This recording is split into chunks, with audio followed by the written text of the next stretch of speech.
Barakatah Yahweh, Bahashem Yahushai, Bahashem Rachakodash. Welcome to another live lesson. The name of this one is Gawag, Nashayaah, Raash, which is Hebrew for Gog, the chief prince. All right. And that comes directly from the book of Ezekiel, the 38th chapter. And just going to hit a couple of points on that. The head prince or the chief prince. And this is pretty much just a map, that somebody put together of the different regions, and this is prophetic for today. So Lord's will, we'll get into it. I wanted to do this lesson earlier. I just really wasn't in the spirit. Then I had to go pick my mom up and, take her to go do what she had to do. And, I'm just hoping that this will be an edifying lesson. I was going through this earlier, and I just wanted to make a few points or hit a couple of points on this.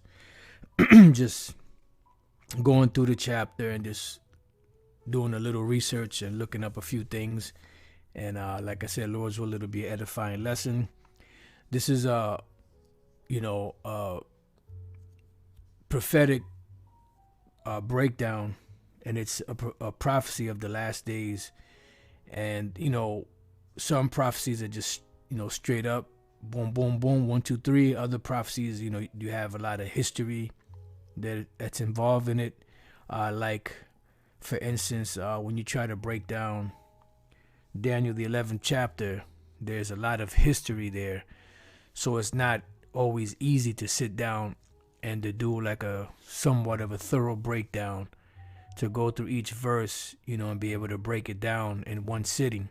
Even back in the 90s, when we actually went through it, when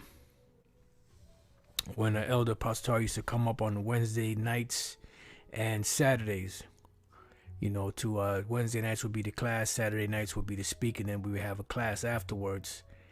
And we would be there to the wee hours of the morning, sometimes. And when we went through Daniel the 11th chapter, it took us like 3 weeks, in other words, 3 classes, coming, the apostle coming back 3 weeks, because he used to come down every week. So about 3 weeks it took us to go through that breakdown, and over the years we kept going over it and perfecting it more and more, and by the way, Daniel the 11th chapter already happened. It's not going to happen today. You can't take certain verses and apply them to today. You could use certain verses to make a point from history and then, say that something similar to it may happen today. But as far as Daniel the 11th chapter, that prophecy has been fulfilled long time ago, Tony. So let's just get into it. This is Ezekiel 38. It says, "And the word of the Lord came unto me, saying, Son of man, set thy face against Gog," which that's where you get the word Gawag. That's the Hebrew word of way of saying it. According to the blue letter, it means mountain. I know that the Hebrew word for mountain is har, which is either mountain or hill. But I guess this is another way of saying mountain, which could also represent, because it's going to say the chief prince. So it could be like mountain as far as maybe saying like someone that's in charge. Like when scriptures speak about mountains, sometimes it's talking about an actual mountain. Sometimes it's talking about governments, especially bigger governments, and then the smaller governments would be classified like hills. All right. So it says, set thy face against Gog and the land of Magog. All right. And as you can see here on this map, this is the land of Magog. This is Gog, because this, as you've heard Elder Pastor say years ago, this was pretty much no man's land up here, back then. You had barbarians that lived in certain areas, but for the most part, it wasn't really inhabited like it is today. It wasn't built up. All right, so this right here is just a depiction of, you know, in a lot of these different lands, when the kingdom is established, we're going to know exactly what borders were what. You know, right now it's just pretty much a game of, you know, as so-called estimations, for lack of better words. All right, because when the kingdom of heaven is established, we're going to know every detail of everything, which we can't get today, because all we need today is just what we have. And we have, you know, the necessary tools we need to break the scriptures down. You know, when the scriptures are set, when the kingdom of heaven is set up, then we'll be able to get all the other little nooks and crannies that were missed in this society. All right, so it says, the land of Magog, the chief prince of Meshech and Tubal. Now, the chief prince, this is where you get the word chief, is the word Raash, which means head, and the prince is Nashayaah. And the way that it's written when you read it is Nashayaah Raash. You know, so that's why it's written the way it is, because what in the English is written chief prince. In the Hebrew is written prince chief. All right, Nashayaah Raash. And that's why the name of the lesson is Gawag, which is Gog, Nashayaah, which is prince, Raash, which is chief or head. All right. Then it says Meshech and Tubal, and prophesy against him. Now, Meshech and Tubal, let me bring this. Let me see if I have that in here.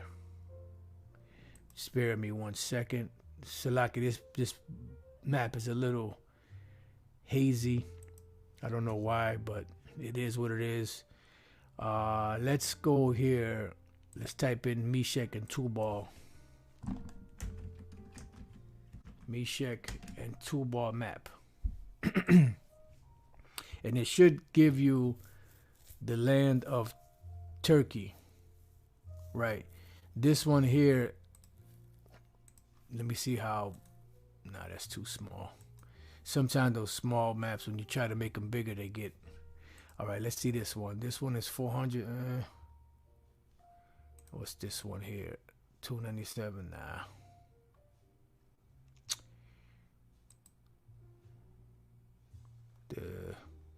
Let me see. Sometimes the small ones, they say it's small, but then it appears bigger. I guess this is okay. As you can see here, I'll make it a little bigger. Right there, Meshech and Tubal. This region of land, I believe this parts of this here and this here, this is Turkey today, modern day Turkey. All right. And you have Meshech and Tubal within Turkey. All right. And this is important to know because it's a part of the prophecy. All right. So it says, and prophesy against him, because the prophecy is against Meshech and Tubal. And then when you look up what we showed you already in the Hebrew, Nashayaah Raash. Now we go to the 3rd verse. And it says, and say, thus saith the Lord, behold, I am against thee, O Gog, the chief prince of Meshech and Tubal. Like I said, we're going to get back to it, to this Meshech and Tubal, when we read a little further down. It says, and I will turn thee back and put hooks in thy jaws, because at one time Gog, you know, or Raash, or Nashayaah, how does it go? Nashayaah Raash. All right. They were what's the word I'm looking for? They were a Soviet nation, which is still a Soviet Union, but back then they were known as the USSR, which is the United Soviet Socialist Republic. And pretty much at that time, they're still militant, but they were more together, you know, as far as the expansion of their empire. They were one of the biggest empires back then. And then eventually, I believe that was in the 90s, they broke up. I think it was 91 or something like that. They had broken up, you know, and became separate states, you know, so it kind of hurt Russia, you know. And the Lord is saying that he's going to turn them back to those communistic ways when they were, you know, even harder than they are right now. And put hooks into that jaw. So when you put hooks in somebody's jaws, what happens? They turn you back, right? And I will bring thee forth in all thine army, because the Lord is going to use Russia and his whole military. You know, the majority of the military is going to be brought down into, you know, what the scriptures call the Valley of Jehoshaphat or Armageddon. When we go to Ezekiel chapter 39, that damn juice that spilled on my keyboard is making the letters stick a little bit, but as I keep hitting them, they break up. I mean, I got another one in there, but you know, I didn't really feel like messing with it. So here we got Ezekiel 39:1. It says, "Therefore, thou son of man, prophesy against Gog, and say, Thus saith the Lord power, behold, I am against thee, O Gog, the chief prince of Meshech and Tubal, and I will turn thee back and leave but the sixth part of thee." So the Lord is going to break the military of Russia up into 6 parts. One part is going to be left at home, you know, to protect the homeland or the fatherland, and the other 5 parts of their military is going to be sent out right up into the Valley of Jehoshaphat. And I will cause thee to come up from the north, see, because that's where they're at. They're in the north parts, and will bring thee upon the mountains of Israel, because there's going to be a super major war that's going to be taking place, and some of the key players are going to be Russia, to bring total or rain total nuclear war upon the land of Israel right now, you know, in these times. So going back to Ezekiel 38, says horses and horsemen. So the horses and horsemen today, because nobody really fights wars anymore the ancient way, like it states in Isaiah, the 9th chapter, you know, that the old wars were fought with men on the battlefield, you know, screaming and yelling with swords, blood, you know, and all of that. Today, wars are fought with, you know, fuel of fire. You know, it's fought by drones. They're fought by dropping bombs. They you know, they shoot, you know, bullets from tanks. You know, just different things like that. You know, they don't fight the conventional warfare that they did in the past. I mean, you still have your skirmishes and soldiers on the battlefield, but for the most part, it's fought by missiles. So this horses and horsemen is a representation of their military might, you know, which is their missiles, their tanks, their planes, you know, so on and so forth. It says all of them clothed with all sorts of armor, because this is their military. Even a great company with bucklers and shields. All right. All of them handling swords. Now, what I have here, I believe this is a longer video, like an hour and some change, but I found this. It says Russia marks 75th Victory Day anniversary with spectacular Red Square military parade. And I believe this is something they do once a year. They may do it more than that, but they're showing you their military power. This happened to me 2 years ago, but look at the actual military of Russia. You know, they're more equipped, you know, to fight in these battles, you know, with the, you know, because they're harder than the American soldiers.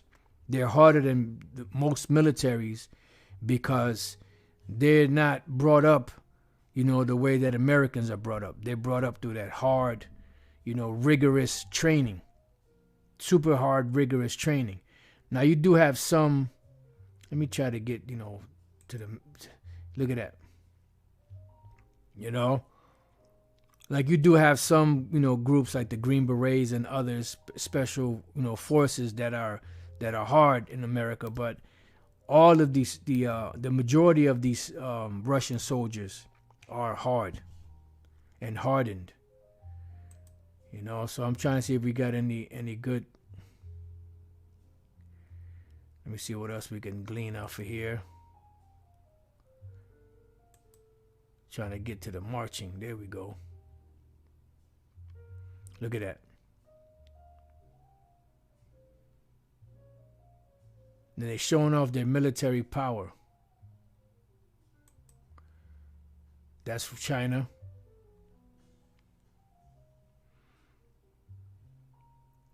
Now here goes, they're about to show the hardware. the horses and the horsemen clothed with bucklers and shields. Boom, there you go. You got your tanks. You know, you're gonna have your they also bring out the nuclear missiles out there. And they put on a show, and those missiles that they show you in, you know, these parades are gonna actually be used. See, that's the thing, you know, they're parading it around, but these things are gonna actually be used. You know? There you go. It's about to come up. Boom. You know, so these weapons are gonna actually be used. Look at that. These are all missiles. Look at that. There you go. That's the heavy duty artillery right there. You know? And this is what's going to actually be used. So this is what the scriptures is talking about the military, about their, you know, their horses and horsemen handling shields, you know.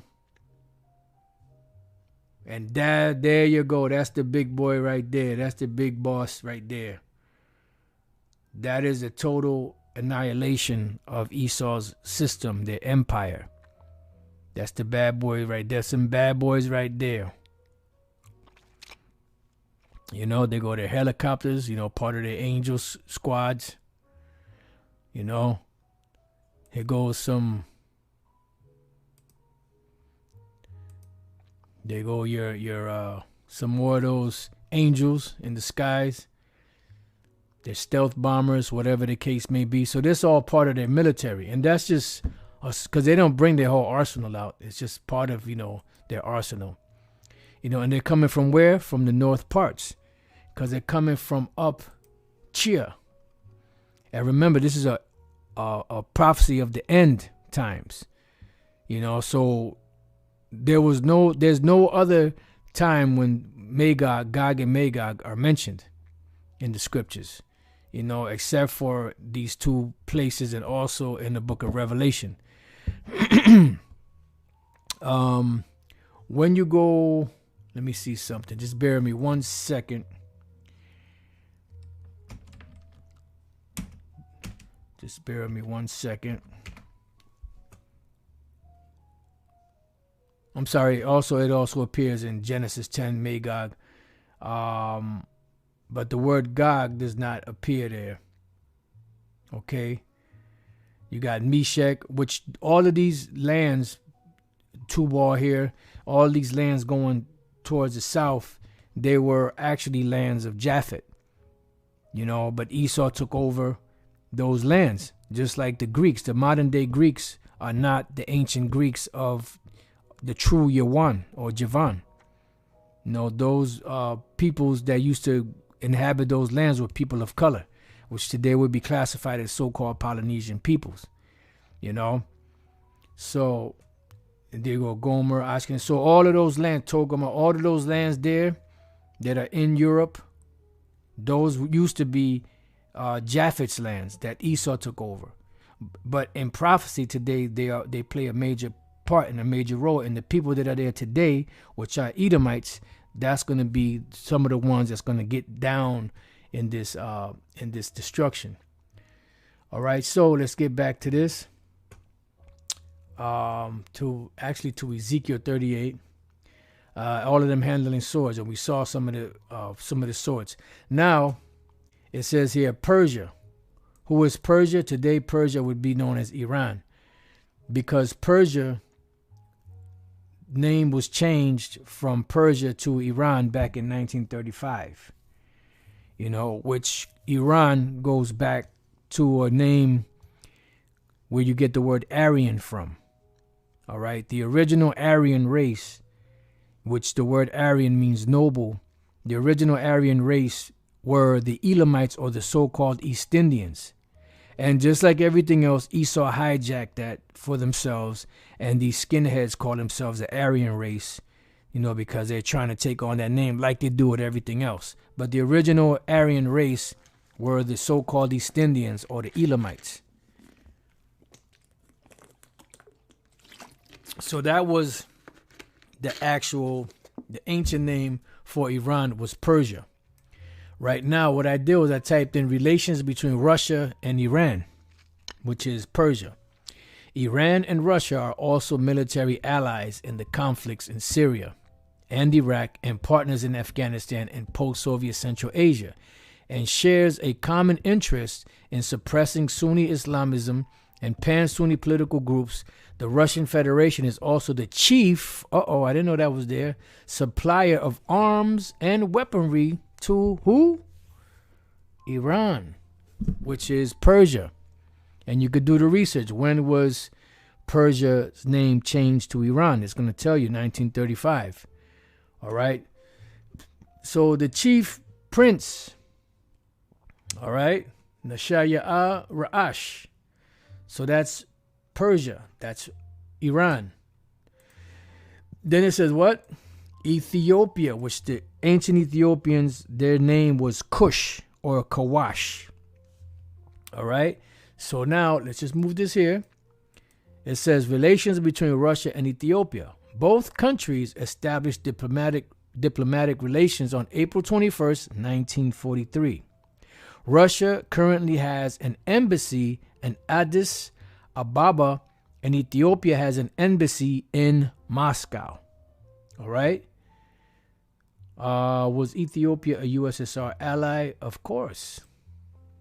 At that point, the Soviet Union adopted Ethiopia as its main ally in the Horn of Africa.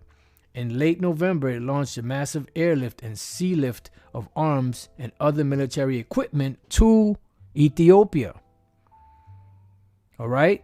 So keep that in mind. The arms, they're supplying Iran, which ancient name was Persia. They're supplying, they're allies with them. They're also allies with Ethiopia, and they also supply military weapons to them. It says, and who? Libya. Who is Libya? Libya is ancient name in the scriptures is Put, P-H-U-T, which was one of the sons of Ham. All right, which is in northern Africa today. So I typed in relations between Russia and Libya. Russia has an embassy in Tripoli, with Libya having an embassy in Moscow.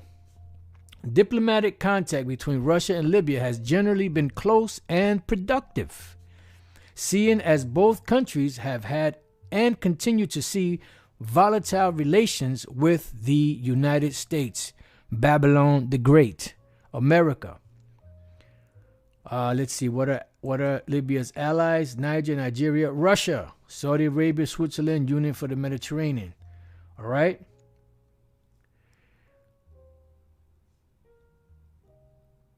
Of course it is. All right, so let's go back. So far we tackled Persia, which is Iran, Ethiopia, Kush, and Libya put with them. All of them with shield and what? And helmet.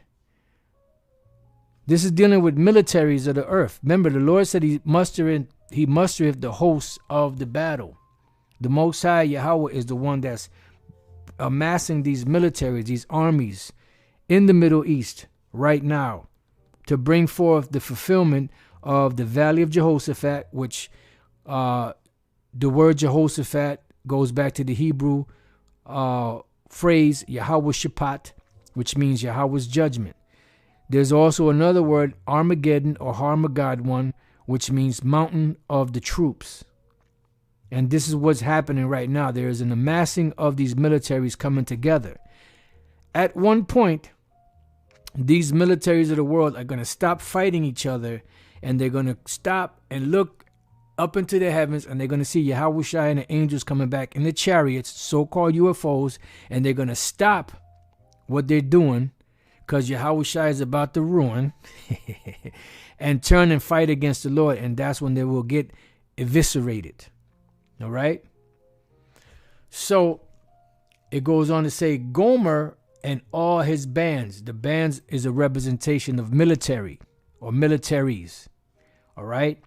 America has what, 6 six heads, or however you call, six branches of the military, the latest being the Space Force. So all of the militaries of Gomer are going to come together. Now, where is Gomer located? Gomer is located in what's known today as Turkey. You have Gomer. All right. Then we have, and the house of Togarmah in of the North Quarters, right? And Togarmah is also located in Turkey. And this is north of Israel. Israel's down this way, down here. All right. It says, and all his bands and many people with thee. So what I did was I typed in relations between Russia and Turkey. Economic and trade relations constitute the driving force behind Turkish-Russian relations. Russia has been one of the most important trade partners of Turkey, or Turkiya. Inside joke. Elder Apostle Gabar knows what I'm talking about. This restaurant we go to. Trade volume between two states has reached 26 billion 309 thousand USD in 2019 with Turkiya, so on and so forth. So there's a lot of trade that goes on between Russia and Turkey. Now, Turkey is a part of NATO, and Turkey, I believe, if I'm not mistaken, they have the biggest military in NATO. Each one of those countries of NATO all have militaries, but Turkey has the largest. So Turkey really doesn't necessarily need Russia for military support, but they do trade within each other. And this is why Turkey is pretty much saying, fuck America, fuck NATO.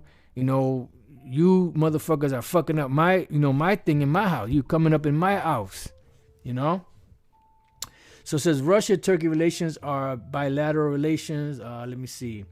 Does Turkey have good relations with Russia? As a close partner of both Russia and Ukraine, Turkey is actively attempting to broker a peaceful solution to the 2022 Russian invasion of Ukraine and has hosted a number of high-profile negotiations between the two countries.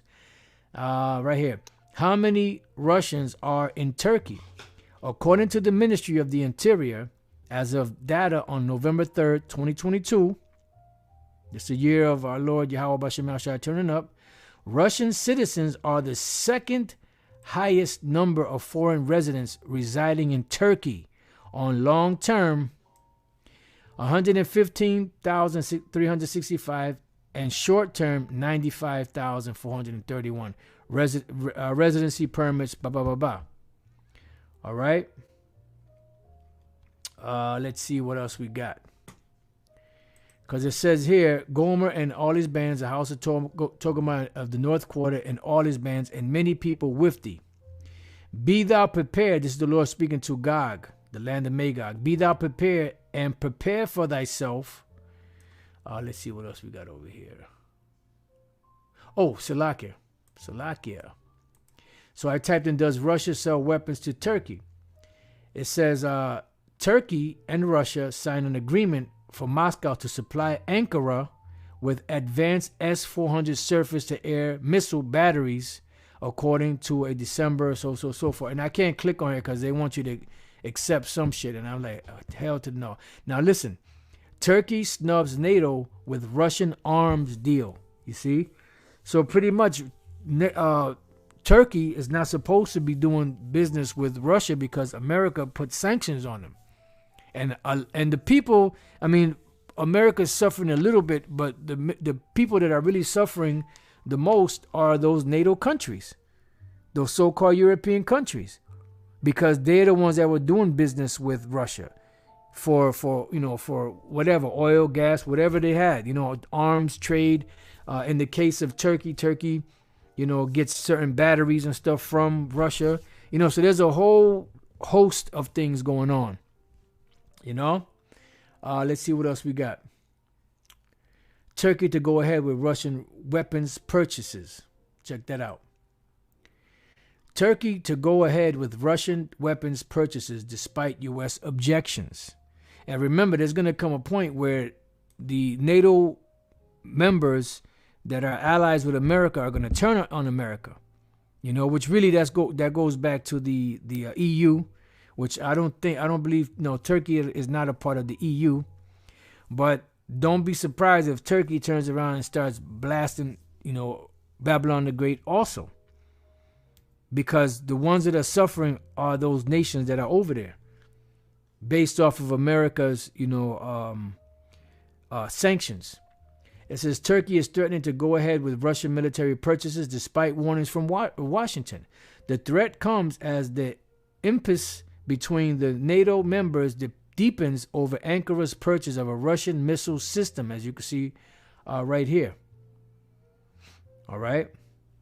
With Washington stepping up its pressure on Ankara to reverse its purchase of the Russian S-400 missile defense system, Turkish Defense Minister Hulusi Akar this month defended its intentions, dismissing American concerns. You see?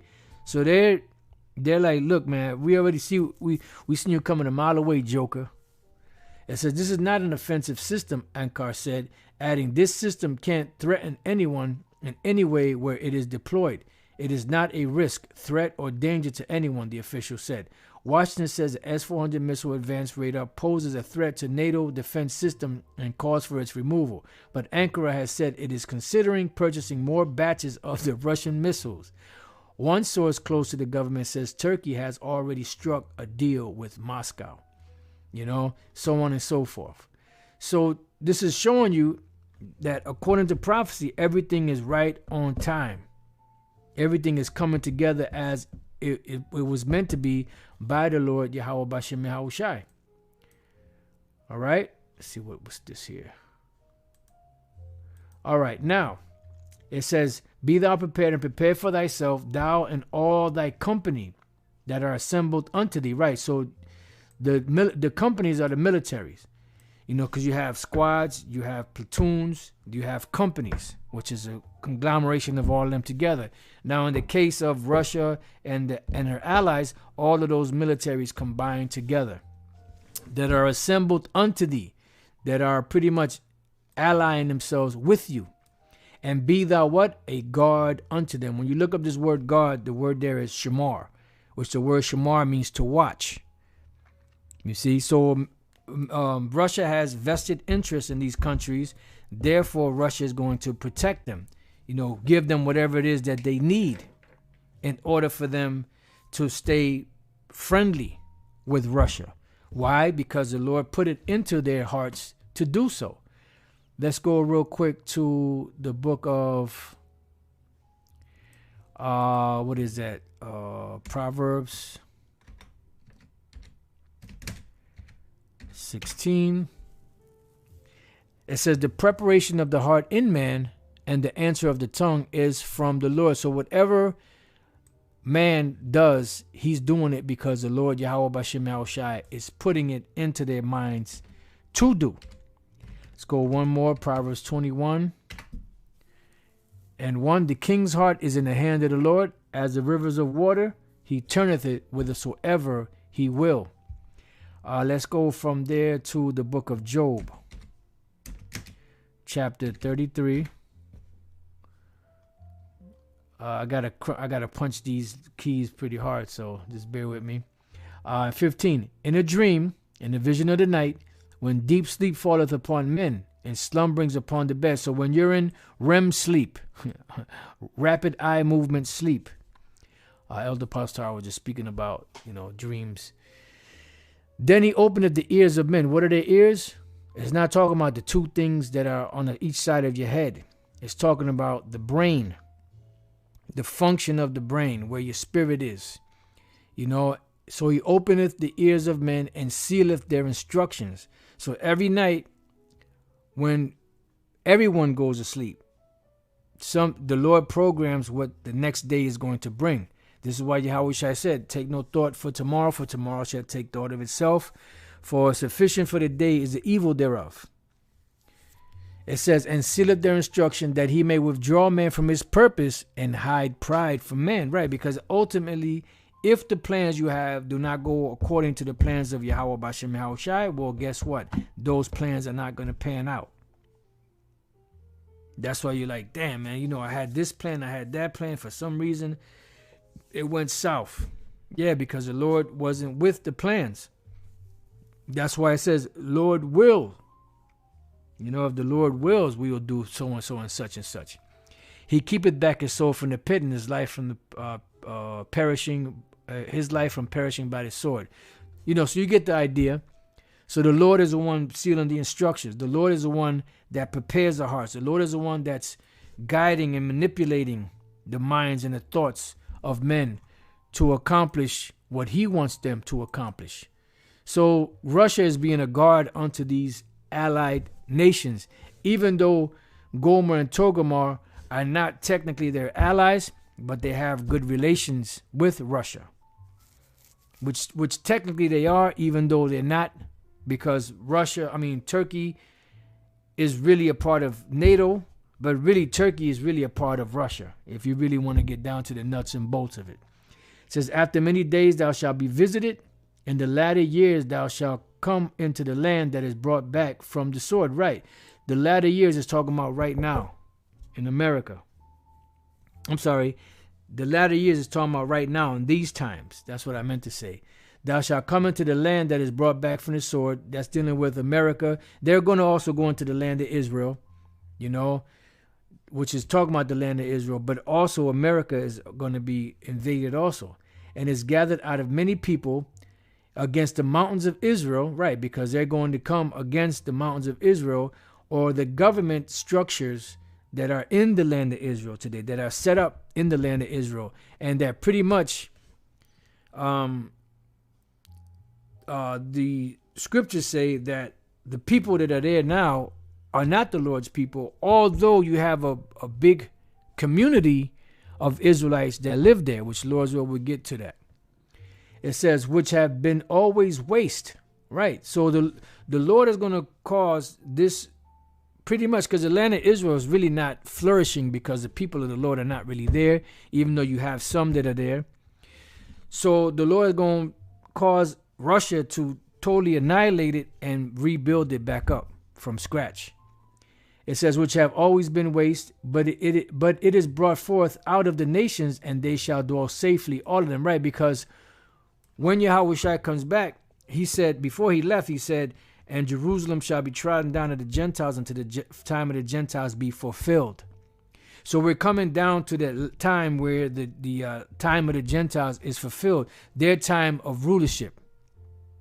These nations. So Yahushua is coming back to claim his kingdom back and to reestablish righteousness back upon the earth. And he's going to remove all of those imposters that are in the land and that are around the world that are pretty much keeping the seat warm for him. It says, thou shalt ascend and come like a storm. Thou shalt be like a cloud to cover the land. Thou and all thy bands, meaning all of your militaries and your allies, and many people with thee, right? Because you have your allies. India is a part of that. China is a part of that. Because they're all a part of, because the so-called Indians are a part of the Persians, you know, and then China is going to get involved. They're going to get in the mix because they have strong relations with Russia. So, man, America is finished. The only thing that's keeping this place going is that the Lord still needs this place to finish fulfilling prophecy. That's it. Once they go past that threshold of prophecy, the Most High don't need you no more. He's going to drop you like a bad habit. So it said, thus saith the Lord power, Yahweh Bashem Yahushai, it shall also come to pass that at the same time, right, while you're watching over these nations, you know, giving them weapons, you know, getting prepared for this final battle, it says that at the same time shall things come into thy mind. Why? Because the Lord is going to manipulate their mind. You know, to get somewhat of an idea about that, go to the book of Daniel 10 and read the book of Daniel 10. How this Persian king, I believe it was Cyrus, if I'm not mistaken, was very strong-willed, and the Lord had to convince him, had to work heavy on his mind to convince him. He could have just snapped his finger, but that's the way the Lord chose to do it, to convince this man's mind to do his will. And this is what the Lord is doing right now with Russia. He's going to bring them back to that former state of how they used to be, and he's going to bring back those unions back together with those different nations that were once a part of the USSR until it broke up. So it says, and thou shalt think an evil thought, right? And that evil thought is what? They're gonna say, you know what? It's time. Because if you really get down to it, if anyone in their right mind, nobody wants to be the first to shoot off a nuclear missile, because they know that could mean, in their eyes, that could mean the end of the whole earth. Even though we know better than that. But this is pretty much the sentiment of all these nations. So what's going to happen is the Lord is going to make them push the button. Hit the button. He's going to make them hit that button. It says, and thou shalt say, I will go up to the land of unwalled villages. What is the land of unwalled villages? America. They have no missile defense system. This is why they're scrambling to try to get something. And even if they get something that works, the scriptures say when the Lord shoots those missiles, ain't nothing going to stop those missiles, because the Spirit of the Lord is going to be upon them. In Joel 2nd chapter, it says even if when those missiles hit the nuclear missiles, they're just going to go right through it, because the Spirit of the Lord is going to be upon them things, because that's one of his militaries, one of his strong militaries. I will go to them that are at rest, right? Because America, everybody's, living deliciously, faring sumptuously. These good times have made weak men. And like the saying goes, weak men make hard times. And hard times make strong men. And strong men make good times. And the whole cycle keeps going around. Back during the 30s, when the stock market crashed in 29, from that point on, people were made hard in America. They lived a hard life. They were scraping, scratching and scraping to get by. So you had to knuckle up, knuckle down, and that created hard men. So if you look at some of those pictures of those people back then, whatever is still available, and you look in their eyes, you could see that piercing look. It was really no good times back then like that. So the look in people's eyes was a look of desperation or a look of hardness from the times that they were subjected to be in or under. Today, you look in people's eyes, you see folly. You don't see, a person that is hard. Like when you look at these so-called third world countries, and you look at the children, you could have a little girl, a little boy, 6, 7, 8 years old, and you look in their eyes, they have a look of somebody that's 50 years old because of the hardships that they were brought into at a very young age. So the Lord is going to put that spirit in Esau, to do these things. So, because this place is at rest. So it's time to pay. It says, I will go to them that are at rest and that dwell safely. Yeah, because nobody, what? Nuclear war is never going to happen. It says, all of them dwelling without walls and having neither bars nor gates. Yeah, because in the ancient world, you had gates around the city, or walls around the city, and then you had gates. This is why Constantinople took so long to destroy, because they was in such a strategic place and their walls were strong. But eventually what happened? They were breached by the Ottoman Turks, and they were taken down. Just like Jerusalem eventually was breached, just like Masada was eventually breached, because they kept fighting against it until they brought it down completely. Why? Because the fury of the Lord was upon these individuals to do that. Because the Lord had to, had to fill prophecy. Because he's not a man that he should lie. It says to take a spoil and to take a prey, to turn thine hand upon these desolate places that are now inhabited. Right? Because eventually these places are going to be desolated. When you read further down in this chapter, it tells you how the Lord is going to bring that destruction upon the land of Israel and upon the people that are gathered out of the nations, which have gotten cattle and goods that dwell in the midst of the land. So America is going to be totally annihilated. The land of Israel is going to be totally annihilated. Sheba and Dedan. Now, where is Sheba and Dedan located? Sheba and Dedan are located in so-called Arabia.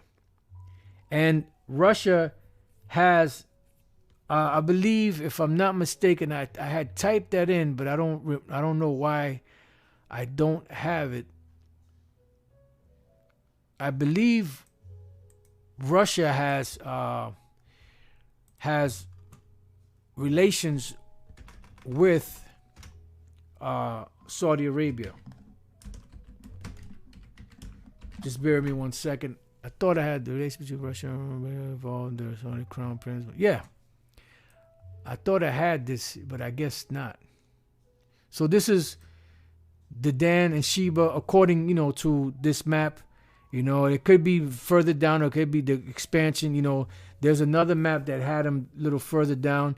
But nevertheless, we know that it's in the land of Arabia. The so-called Ishmaelites, of this area. All right? And whatever they inhabit, because, you had Hamites that inhabited certain parts of Arabia. You had Ishmaelites, and you had the Midianites, and then you had different ones.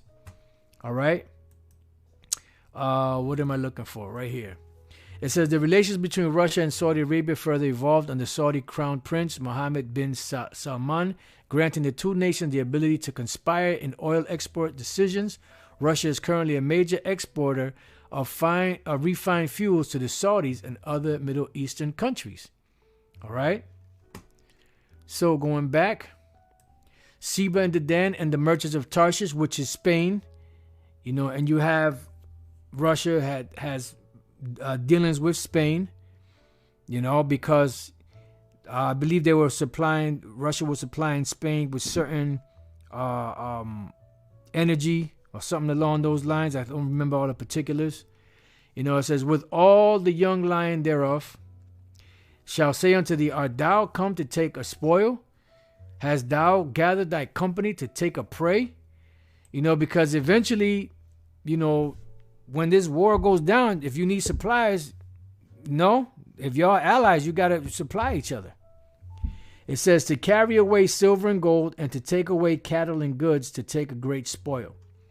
Now it goes on to say, therefore, son of man, prophesy and say unto Gawag, thus saith the Lord power, in that day when my people of Israel dwelleth safely, shalt thou not know it, because the Lord eventually is going to deliver us and bring us back to that land. All right.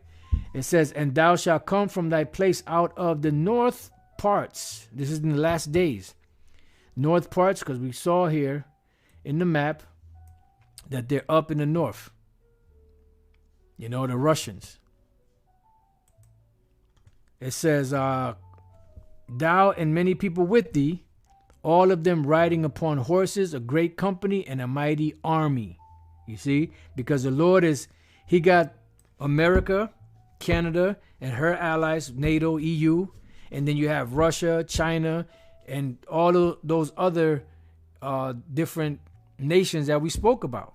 You have the Shanghai Corporation, you have the BRICS nations, and other allies that they have. They even have allies, I guess you could say, for lack of better words, secret allies that are openly secret allies or something like that in Turkey and other European nations. So it goes on to say, and thou shalt come against my people of Israel. Now, the people in the land of Israel today are not the Israelites. Those rats fleeing from a sinking ship. All right, so, but you do have Israelites within that land. Because years ago we thought that this was speaking about an ancient time, but this is future prophecy. Like I said, I'll speak for myself. I believe used to believe this was talking about back then. I've heard it also, but I don't, I couldn't give you the particulars on it. But this is dealing with these times now. So what does it say? And thou shalt come up against my people Israel, because you do have Israelites there, although the people that are there calling themselves them guys are not the people of the Lord. Now, what I did was I typed in, African Americans in Israel, right? And this came up. There's other articles. It says African Americans in Israel number at least 25,000. And this, I'm pretty sure there's a lot more than that. This is just a number they're throwing out. It says comprise several separate groups, including a group of African American Jews who have migrated from the United States to Israel, making Aliyah non-Jewish African Americans who have immigrated to Israel, which they are Israelites, for personal or business reasons, pro athletes who formerly played, so on and so forth. You can read the rest of this. I think I put this in the description box. Then it goes on down here. It says, in addition, there is a large community of black Hebrew Israelites numbering at least 5,000 people who originally immigrated to Israel from Chicago in the 1960s and lived mostly in the southern Israeli town of Dimona. All right? So there's more than that. But as an estimate, there was 25,000. Like I said, it's got to be more. So you do have actual Israelites there, and even among those that are not, you have Israelites among them. And even some of those other nations that are claiming, some of them have Israelites among them, because Israel was scattered throughout the four corners of the earth. So in essence, you do have Israelites in there. And thou shalt come up against my people of Israel. Why? Because you're going to have certain Israelites still in that land. As a cloud to cover the land, it shall be in the latter days. All right? Latter days. And I will bring thee against my land, that the heathen may know me, when I shall be sanctified in thee, O Gog, before their eyes. Why? Because the Russians are going to be the ones that are going to bring forth this final destruction of that land. And the Lord is going to magnify himself in that. All right. It says, thus saith the Lord, power, art thou he of whom I have spoken in old time by my servants, the prophets of Israel, which prophesied in those days many years that I would bring thee against them. Right. Because the prophets spoke back then about it. Ezekiel was speaking about it. And now we're at the point now where this prophecy, which has to be at least 2,700 years old or more, is now coming or starting to speak. It's all coming together. And when it starts happening, then it's speaking loud and clear. So we see all of the major players in place. We see all of the major events happening.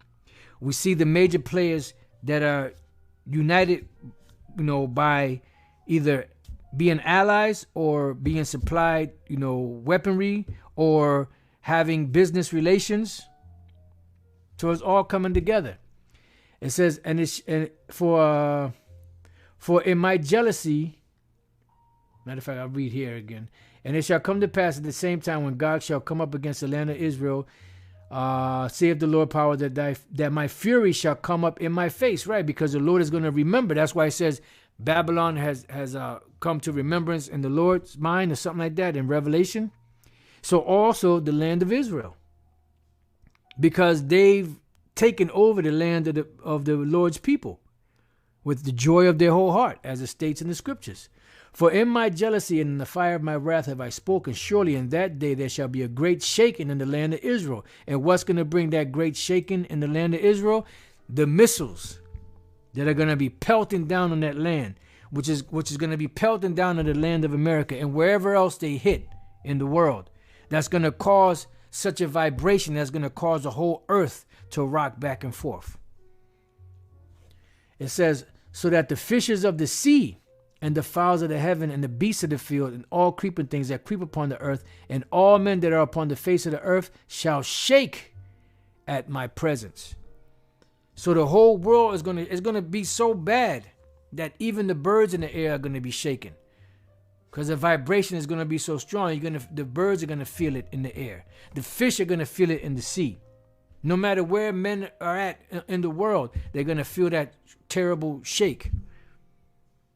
The bomb shelters, they're going to feel the shake. But they're going to think that they're protected. Which they will be. They won't get harmed until they come out of there. It says, and the mountains shall be thrown down, which is what? The governments. Because this final war, World War III, is what's going to bring an end to all of these heathen empires. And they're going to be turned over to Yahushua because it's his kingdom. And he's sharing it with us. Shall be thrown down, and the steep places, which are, the mountains represent big governments, and the steep places represent the smaller governments. It says shall fall, and every wall shall fall to the ground. Right. So all of these defenses that have been set up are going to fail. Because the Lord's coming back. It says, and I will call for a sword against him throughout all my mountains, saith the Lord Yahweh B'Shem Yahushua. Every man's sword shall be against his brother. Right. Because this is going to be the final war to end all wars. And the swords ain't talking about actual swords or, guns and all that. Even though they're going to be using that, it's talking about their major weaponry that the Lord gave them, which are these missiles, to bring forth the judgment of this place. It says, and I will plead against him with pestilence and with blood, and I will rain upon him and upon his bands, which are the militaries, and upon the many people that are with him. Right. All of those nations that were mentioned in this chapter. And overflowing rain and great hailstone, fire and brimstone, which are the missiles and the lasers from the chariots, cutting them down. Thus will I magnify myself and sanctify myself. And this is when the Lord Yahweh's name is going to be fully magnified once again for all eternity. And his son Yahweh's name. And his people, Yasha'Allah, the Israelites. So the Lord is going to magnify him. So this is why this devastation, destruction, and deliverance is going to outshine the destruction and the deliverance from Egypt. Now we understand what that means in Jeremiah the 16th chapter and Jeremiah 23. When it's not going to be said anymore that the Lord that brought up the children out of Israel out of Egypt, but brought the children of Israel from the north country and from all of the places where they were scattered. So this thing that's coming, this devastation and salvation, is going to magnify Yahweh B'Shem Yahushua's name and his people. It says, and I will be known in the eyes of many nations, and they shall know that I am the Lord Yahweh B'Shem Yahushua. So with that, I pray that you brothers and few sisters have been edified. Till the next time I say shalom, I pray that this lesson was edifying. Shalom.